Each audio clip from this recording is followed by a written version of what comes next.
Hi guys! Welcome back to my channel, Amazing Andy! For today's vlog, samahan niyo ko sa isang exciting art adventure dito sa Queens, New York. Ngayon, bibisitahin natin ang Sculpture Center, isa sa kilalang contemporary art space sa New York City. Ang pinaka-exciting part ng visit na ito ay ang pag-explore ng works at exhibits ng artist na si Pat Olesco. Kung mahilig kayo sa art, creativity, costumes at mga exhibit na mapapaisip at mapapangiti, siguradong magugustuhan nyo ang vlog na ito. Tara na, let's go!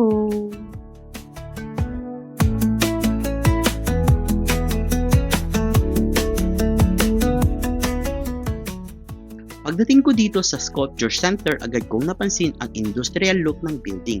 Hindi siya yung typical museum na sobrang ganda sa labas.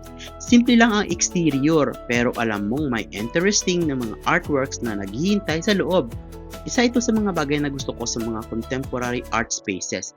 Minsan, simple lang itsura sa labas, pero pagpasok mo, may mga magagandang bagay sa loob. Habang naglalakad ako papasok, excited ako makita kung ano ang naghihintay sa exhibit na ito.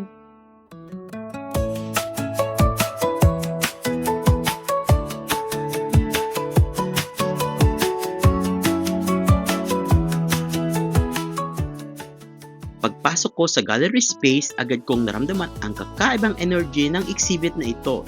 Hindi ito yung traditional art na puro paintings lang sa dingding. Ang mga artworks ni Pat Olesco ay puno ng humor, satire, imagination at social commentary. Habang tinitingnan ko ang mga pieces, napansin ko kung gaano ka-bold at ka-creative ng approach niya sa art. May mga costume elements, oversized forms, theatrical presentation, at mga visual details na talagang nakakakuha ng atensyon. Parang sinasabi ng exhibit na ito na okay lang maging weird, playful, at different.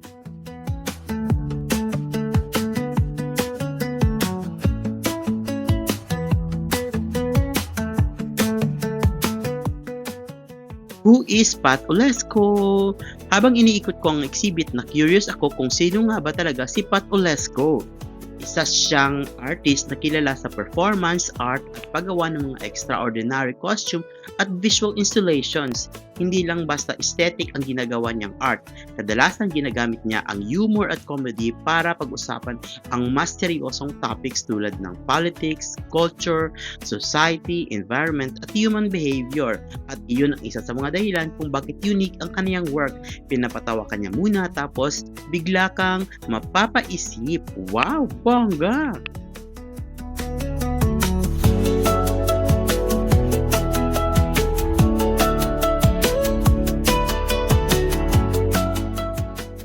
Exploring the exhibit. Habang mas lalo kong iniikot ang gallery, napansin ko na ang bawat artwork ay may sariling personality. May mga pieces na sobrang colorful, may mga mukhang exaggerated, may mga ilan naman na parang galing sa isang fantasy world. At may iba naman na parang may hidden message na kailangan mong i-discover. Isa sa mga favorite moments ko sa exhibit nito ay iyong pagkakataon na tumigil ako at talagang pinagbastan ko ang isang artwork ng matagal. Sa unang tingin, parang funny lang, pero habang tinitingnan mo, mas maraming details ang napapansin mo. At doon mo ma-realize na may mas malalim pala itong meaning. Wow! Amazing!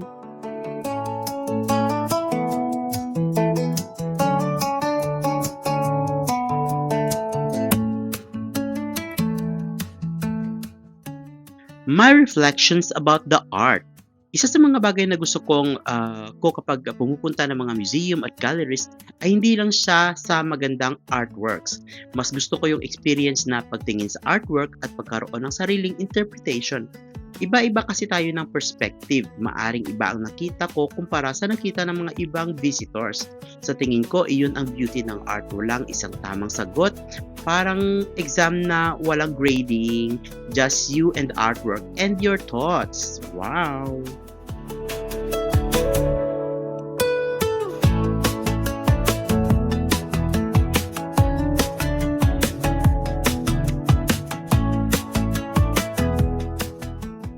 The power of humor in art.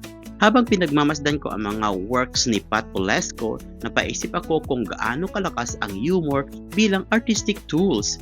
Minsan kasi mas madaling tanggapin ang isang mahirap na topic kapag pinapakita ito sa mga mas creative o mas playful na paraan. Imbes na lecture, ginagawa itong visual experience. At iyon ang nararamdaman ko sa exhibit na ito.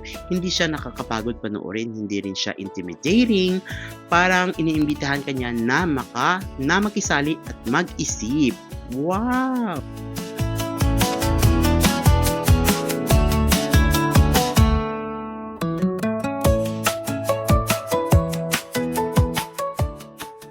Favorite part of the visit?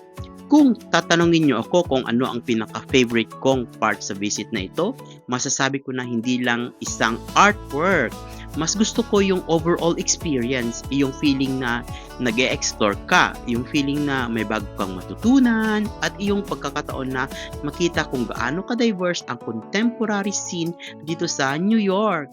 Every room felt like new discovery. Every corner had something unexpected, and that made the visit even more memorable.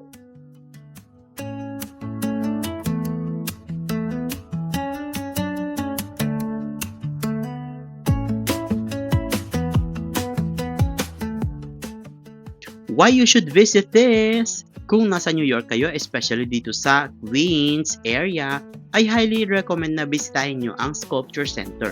Hindi mo kailangan maging expert para ma-appreciate mo ang exhibits. Ang kailangan mo lang ay curiosity, open-minded, at willing kang makita ang mundo mula sa ibang perspective. Minsan kasi sa sobrang busy natin sa everyday life, nakakalimutan na natin mag-pause at mag-observe. Art reminds us to slow down, to think, to imagine, and to appreciate creativity.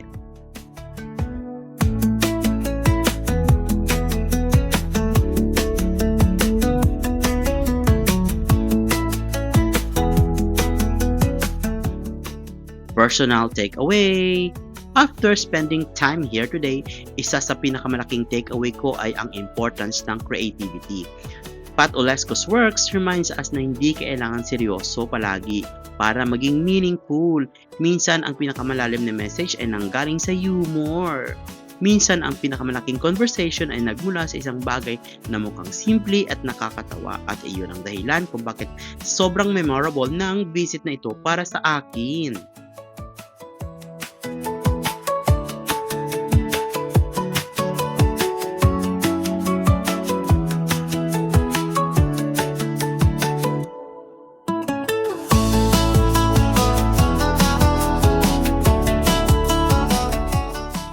And that's it for today's art adventure here at Sculpture Center in Queens, New York.